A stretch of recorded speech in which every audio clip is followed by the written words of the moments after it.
నమస్కారం. నేను మీ క్రాంతికుమార్ బందెల.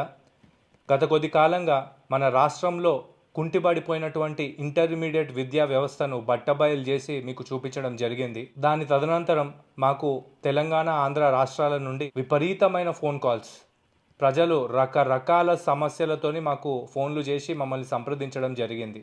ఈ నెల జూన్ 16వ తారీఖున బషీర్బాగ్ ప్రెస్ క్లబ్లో 2 గంటల నుండి 5 గంటల మధ్య మీ సమస్యలు వినడానికి నేను అక్కడ కూర్చుంటున్నాను. మీరు ఏదైనా సమస్య అయి ఉండొచ్చు, రండి, వాటికి పరిష్కార దిశగా మేము పోరాటం చేస్తాం.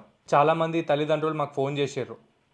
మా వాడు ఫస్ట్ ఇయర్ చదివిండు ఇంటర్మీడియట్, ఆ కాలేజ్ మంచిగా లేదని షిఫ్ట్ చేద్దామని చూస్తుంటే టీసీలు ఇవ్వట్లేదని కొంతమంది parents, first year second year అయిపోయినా కూడా ఇంకా ఎక్స్ట్రా ఫీజులు కట్టండి అని చెప్పేసి టార్చర్ పెడుతున్నారని ఇంకొంతమంది పేరెంట్స్, 1500కు బయట దొరికే బుక్కులు 15,000 వసూలు చేసి మరీ పిల్లలకు అంటగడుతున్నారు. ఏంది ఇది అని ప్రశ్నిస్తే పేరెంట్స్ని గంజిలో ఈగ తీసి పారేసినట్టు పాడేస్తున్నారని చెప్పేసి ఇంకొంతమంది, ప్రతి ఏడాది 30% ఫీజు హైక్ చేస్తున్నారు, ఏంది ఇది అని ప్రిన్సిపల్ని అడిగితే సపోర్ట్ చేస్తలేడని చెప్పి పైన హైర్ అథారిటీస్ని అడిగితే నువ్వెంత నీ బతికెంత అని చెప్పేసి పేరెంట్స్ని దూషించిన సందర్భాల గురించి ఒక్కొక్కరు మాకు ఫోన్ చేసి చెప్తుంటే గుండె చలించుకపోతుంది.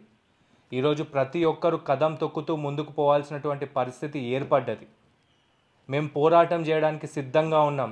అదేవిధంగా ప్రతి ఒక్క యువతకి పిలుపునిస్తున్నాం. ఒక్కసారి మహాకవి శ్రీశ్రీ మాటలు గుర్తు తెచ్చుకోండి. పదండి ముందుకు, పదండి తోసుకు, పోదాం పోదాం పై పైకి, ఎముకలు కుల్లిన వయస్సు మల్లిన సోమరులారా చావండి, నెత్తురు మండే శక్తులు నిండే సైనికులారా రారండి. ఒక్కసారి మాటల్ని గుర్తు తెచ్చుకోండి. యువతంతా మేల్కొని ముందుకు రావాల్సినటువంటి సమయం ఆసన్నమైంది. ఎన్ని రోజులు మేము ఈరోజు ఈ దేశం కోసం పోరాటం చేయడానికి సిద్ధంగా ఉన్నాం. కాళోజీ నారాయణరావు చెప్పినటువంటి మాటలే మాకు స్ఫూర్తి. పుట్టుక నీది, చావు నీది, బ్రతుకంతా దేశానిది అన్న కాళోజీ మాటల్ని ఆదర్శంగా తీసుకొని అడుగు ముందుకేస్తున్నాం. రండి, మాట్లాడదాం. ఈ సమస్యలకు పరిష్కారం ఎట్లా రాదో చూద్దాం. ఎవడు వాడు మన పైసలు తీసుకొని మన పిల్లలకు వినమ్రతతోని చదువు చెప్పాల్సినోడు పోయి రౌడీజం చేస్తారు. న్యాయబద్ధంగా ఇవ్వాల్సిన కంప్లైంట్లు అన్నీ ఇచ్చినాం.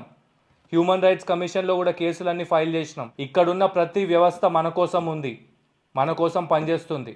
కానీ ఇక్కడున్న ప్రధానమైన సమస్య ఏందో తెలుసా? మనం మన వ్యవస్థని అడగము, మనకేం కావాలనో దాన్ని నిలదీసి అడగము. అందుకే ఈరోజు ఈ పరిస్థితి ఏర్పడ్డది. మీ సమస్యల గురించి మాకు చెప్పండి, మీకు జరిగిన అన్యాయం గురించి మీరు చెప్పండి. మీ గురించి పోరాటం మేము చేస్తాం. మీ సమస్య గురించి చెప్పడానికి కూడా భయపడితే ఎవరేం చేయలేరు.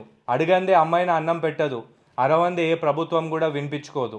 ఈరోజు అట్లాంటి పరిస్థితి ఏర్పడ్డది. మీ సమస్యలన్నీ మేము వినడానికి సిద్ధం. విని మీ గురించి పోరాటం చేయడానికి మేము రెడీ. రండి. జూన్ 16వ తారీఖు ఆదివారం రోజున మధ్యాహ్నం 2 గంటల నుండి 5 గంటల వరకు మీ సమస్యలన్నిటి గురించి అలిచి మరీ చెప్పడానికి ప్లాట్ఫామ్ని మేము ప్రొవైడ్ చేస్తున్నాం. అందరూ కదలి రండి. సమస్యలన్నీ విని వాటి గురించి పోరాటం చేయడానికి యువజన పార్టీ సిద్ధంగా ఉంది.